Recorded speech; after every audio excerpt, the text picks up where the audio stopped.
Mesdames, Messieurs, peuple congolais, si vous aviez un patrimoine familial et qu'un des membres de la famille se met à vendre ce bien à votre insu, quelle sera votre réaction?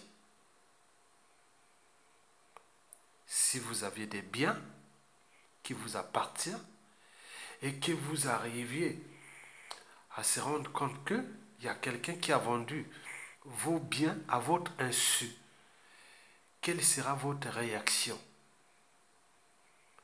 C'est ce que le dictateur Denis Sassou Nguesso est en train de faire. Il est en train de vendre le Congo aux Chinois comme une bouchée de pain.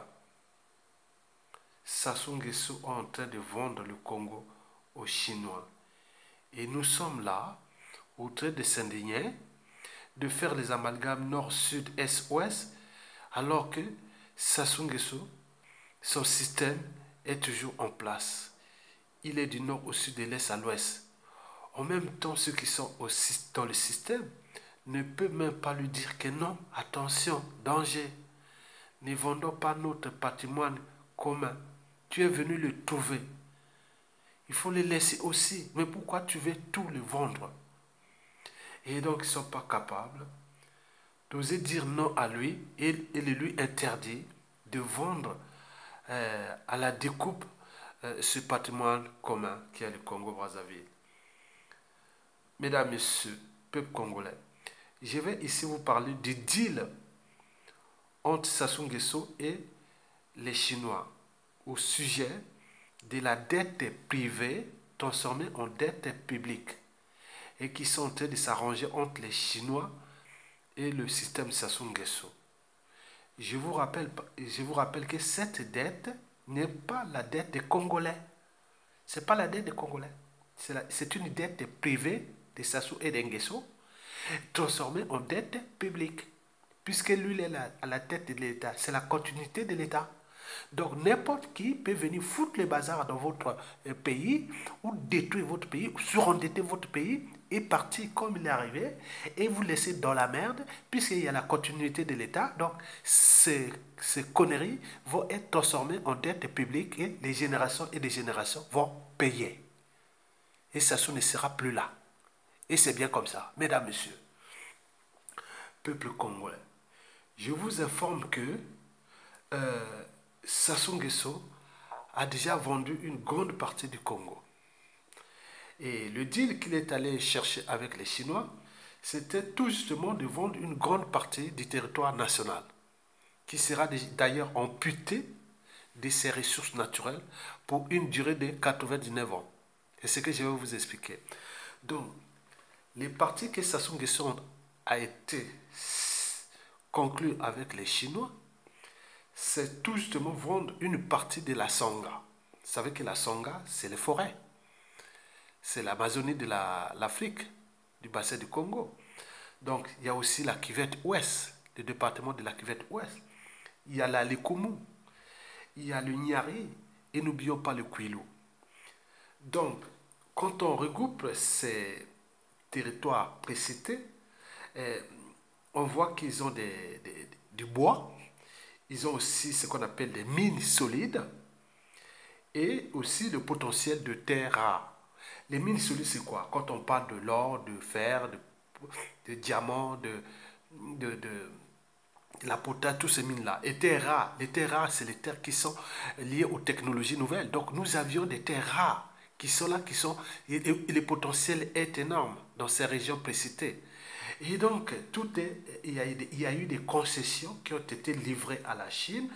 Donc, sur l'ensemble des territoires précités, c'est-à-dire une partie de la Songa, puis la Cuvette Ouest, la Likoumou, le Niari, le Kouilou. Et donc, les concessions qui ont été livrées aux entreprises chinoises couvrent 30% des départements précités. Vous imaginez. Donc, la valeur de tous ces valeur commerciale ou la valeur, la richesse c'est-à-dire, oui, la valeur de ces parties que j'ai citées, c'est estimé au minimum 50 milliards de dollars. Or, Sassou vient de les vendre tout ça à moins de 10 milliards de dollars. Donc, ce qui correspond à la dette privée de Sassou Nguesso avec la Chine. Donc, il s'agit bien sûr d'une annulation des dettes de Sassou Nguesso avec la Chine. En contrepartie, il a vendu le Congo à la Chine. Donc, nous allons être amputés d'une grande partie de notre territoire. Donc, Sassou Nguesso, aujourd'hui, sa priorité, c'est 2021. Après avoir neutralisé tous ses opposants, acheté la conscience des politiciens et tout compagnie, les vrais prisonniers politiques sont en prison. Et donc, il se retrouve en position de passer en force. Et la fin ne justifie pas les moyens. Donc, d'où l'enjeu pour l'éducateur d'avoir ce magot, l'argent pour 2021. Je vous informe, il n'y aura pas de recensement général. Ils vont faire avec l'ancien fichier, avec l'air fichier. Et donc, 2021 s'approche. Donc, il faut de l'argent pour organiser cette élection qui sait bien qu'il va passer. Donc, il faut, comme ça va être visible qu'il est tout seul. Donc, il va faire une élection vraiment à l'américaine et tout seul et passer en force. Et puisque les Congolais ont tout renoncé, des opposants au peuple, tous sont devenus des esclaves de ce clan-là. Donc, qu'est-ce que ça peut faire? Donc, l'enjeu de Sassou Nguesso, c'est les présidentielles de 2021 qui arrivent et qui vont certainement passer en force, puisqu'il n'y a plus d'opposants, il n'y a plus de peuple, il n'y a plus rien. Et deuxièmement, c'est que pendant ce temps, il a mis tout un mécanisme d'assassinat des résistants et donc tous ceux qui sont dans la diaspora ou ailleurs dans le monde qui comptaient Sassou Nguesso. Individuellement, nous pouvons perdre notre vie. On ne sait pas leur plan d'assassinat. Donc, nous sommes tous en danger avec ces gens-là. Et donc, je informe aux autres, si nous arrive un drame, et ce n'est pas parce qu'on a eu des problèmes ici en Occident, c'est parce que Sassou Nguesso veut conserver sa tyrannie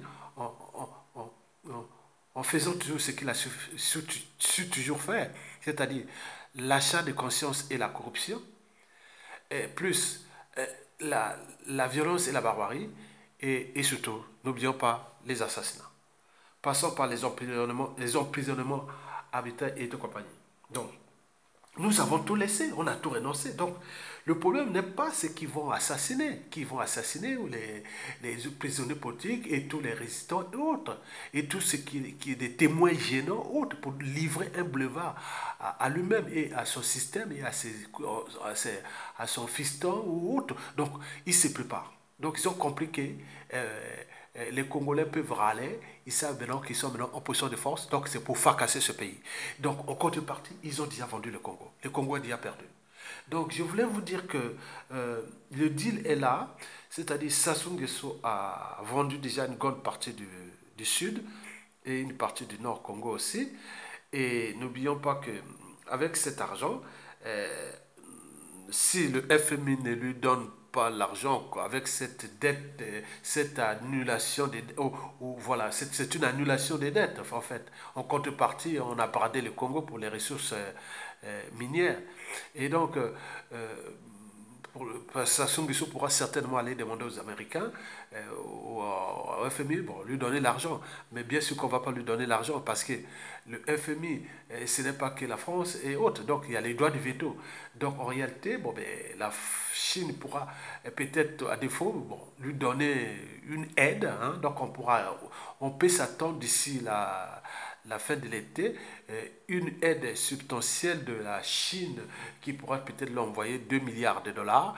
Et comme ça, on dit où est-ce que ça vient? C'est une aide.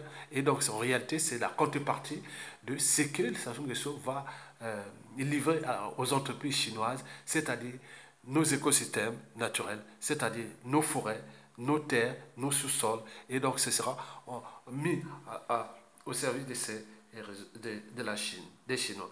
Donc c'est pour 99 ans. Donc nous sommes là en 2019. Il me paraît-on que l'accord sera signé pour 2020. Donc plus 99 ans. Donc nous sommes partis pour 2119. Nous on ne sera plus là. Donc 99, presque dans 100 ans. Ça ne sera plus là. Nous ne serons plus là. Donc c'est vous le pays. Et vous avez perdu le pays. qu'est-ce que vous avez cherché?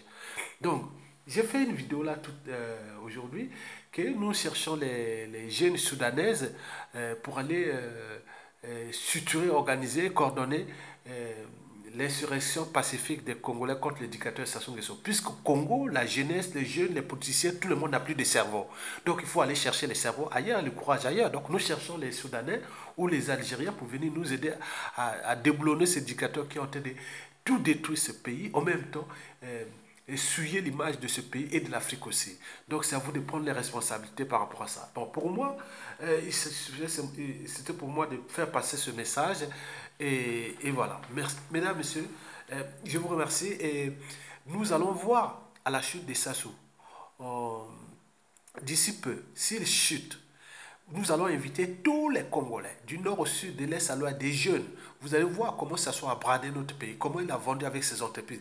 Ça va faire partie du ministère de l'économie et des finances et de la justice et des affaires étrangères, tout ça pour montrer où se trouvent ces concessions, comment ça soit les a vendus.